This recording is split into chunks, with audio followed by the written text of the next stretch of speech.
کوئی ہے انسان جو اس مجمع میں کہہ دے کہ میں اپنے گھر میں جھاڑو لگاتا ہوں؟ یہ تو ہماری بیوی کی ذمہ داری ہے، میں نے اس کو بیاہ کر کے لایا ہوں۔ گھروں کے اندر جھگڑے یہی وجہ ہے کہ ماں باپ اگر بیاہ کے لے کے شادی کر کے لڑکے کے لے کے آئے، ان کے ذہن میں یہ بیٹھا ہے کہ میں نے بیٹے کی شادی اس لیے کیا ہے کہ بہو آئے گی اور آنے کے بعد جھاڑو پوچھا کرے گی، اور جھاڑو پوچھے کی ساری ذمہ داری اسی بیچاری پہ ڈال دیا جاتا ہے۔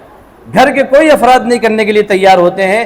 گھر کا ہر فرد، ماں یہ سوچے، ساس یہ سوچے میری بھی ذمہ داری بنتی ہے کہ میں اپنے بہو کی خدمت کروں، بہو کی ذمہ داری یہ بنتی ہے کہ میں اپنی ساس کی خدمت کروں، بیٹے کی ذمہ داری یہ بنتی ہے ماں باپ اور بیوی دونوں کی خدمت میں کروں۔ تو بتاؤ وہ گھر جنت کا نشان بن جائے گا نہیں بن جائے گا؟ گھروں کے اندر سکون پیدا ہوگا نہیں پیدا ہوگا؟ گھروں کے اندر محبت پیدا ہوگی نہیں پیدا ہوگی؟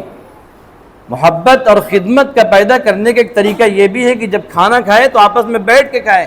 کھانا کھانے میں آپس میں بیٹھ کے کھانے میں محبت پیدا کرنے کا سب سے بڑا آسان طریقہ یہ ہے۔ آج گھروں کے اندر دیکھ لیں کیا ماحول ہے، بیٹا الگ بیٹھا ہوا ہے، بہو الگ بیٹھی ہوئی ہے، ساس الگ بیٹھی ہوئی ہے، اور گھر کے جتنے افراد ہیں موبائل لے کے ٹیک لگا کے صوفے پہ بیٹھے کھا رہے ہیں، بھائی چٹنی لے کے آؤ، روٹی لے کے آؤ۔ یہ اسلام کا، شریعت کا تصور دیا ہوا نہیں ہے، یہ طریقہ دیا نہیں ہے۔ اسلام نے یہ بتایا کہ آقا صلی اللہ علیہ وسلم کے پاس کچھ لوگ آئے اور کہا کہ اللہ کے رسول ہم کھانا کھاتے ہیں، ہمارا پیٹ نہیں بھرتا۔ آپ صلی اللہ علیہ وسلم نے فرمایا شاید کہ تم لوگ تنہا اکیلے کھانا کھاتے ہو، لہٰذا آئندہ ساتھ میں بیٹھ کے ایک دسترخوان پہ بیٹھ کے کھانا، ایک ساتھ میں بیٹھ۔ تصور تو پہلے یہ تھا ایک تھال میں لوگ کھاتے تھے، کم سے کم تھال میں انسان نہیں کھا سکتا، ایک دسترخوان پہ بیٹھے ایک وقت میں بیٹھ کر، اس سے محبت پیدا ہوگی، اس سے گھر میں سکون پیدا ہوگا۔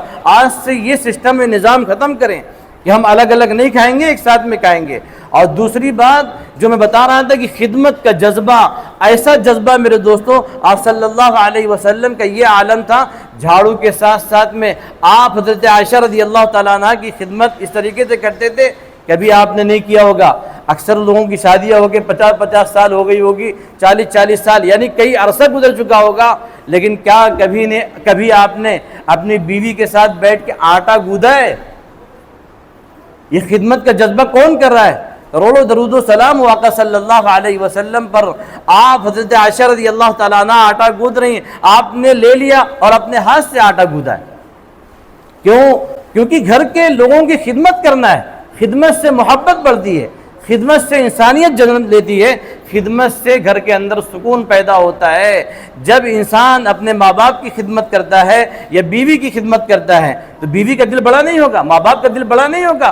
جو دل سے دعائیں نکلے گی جب بیٹا آگے بڑھ کے کہے گا اماں اب آپ کو خدمت کرنے کی ضرورت نہیں ہے، میں کروں گا، تو بتاؤ ماں باپ کے دل سے کتنی دعائیں نکلے گی، بیوی کے دل سے کتنی دعائیں نکلے گی۔ اگر انسان خدمت نہیں کر سکتا، اتنے وسعت و طاقت نہیں ہے، وقت نہیں ہے، تو کم سے کم خادمہ لگائے، کم سے کم کام کرنے والے لگائے تاکہ بیوی کے اوپر بوجھ کم پڑے۔ یہ ذمہ داری بنتی ہے بطور انسانیت کی۔ خدمت کا طریقہ میرے دوستو آقا صلی اللہ علیہ وسلم نے اس دنیا میں کر کے اور بتلا کے دکھایا کہ صرف آپ نے کہا نہیں، میں تو کہہ دے رہا ہوں بیٹھ کے نا ممبر پہ، کہہ دینا تو بڑا آسان ہے، کر کے دکھانا بڑا مشکل کام ہے۔ میں نے بھی نہیں کبھی اپنی بیوی کے ساتھ آٹا گودا ہوں، ایسا نہیں کہ میں گود کے آیا ہوں، لیکن چونکہ آقا صلی اللہ علیہ وسلم نے کر کے دکھلایا ہے اور یہ بتلا دیا ہے کہ لوگوں اگر یہ چیز کرو گے تمہارے گھروں میں سکون پیدا ہوگا، تمہارے گھروں میں امن پیدا ہوگا۔